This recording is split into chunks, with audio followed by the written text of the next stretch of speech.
Эти ребята изучают, что значит быть полицейским в специализированном летнем детском лагере.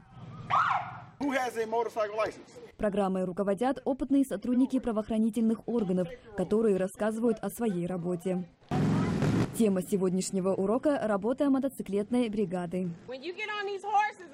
Координатор – капрал Лакиша Робинсон. Подобные летние лагеря существуют с 1998 года. Их основатели — группа полицейских из конной полиции. Тогда они пытались создать доверительные отношения между молодежью и сотрудниками правоохранительных органов.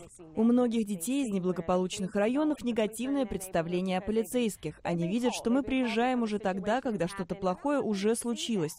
А я хочу, чтобы они знали, что аресты не являются нашим главным занятием. Мы выступаем в роли наставников, мы готовы слушать. Это им тоже необходимо. Кая Буи проводит в лагере уже второе лето.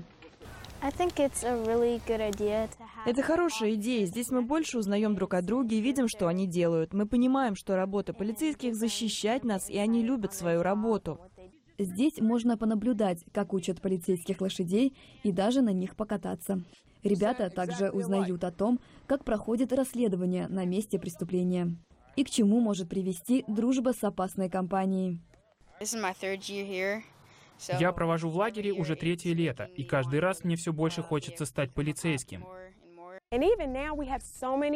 Очень многие возвращаются на следующий год, и мне это нравится, ведь это служит подтверждением того, что мы можем что-то изменить.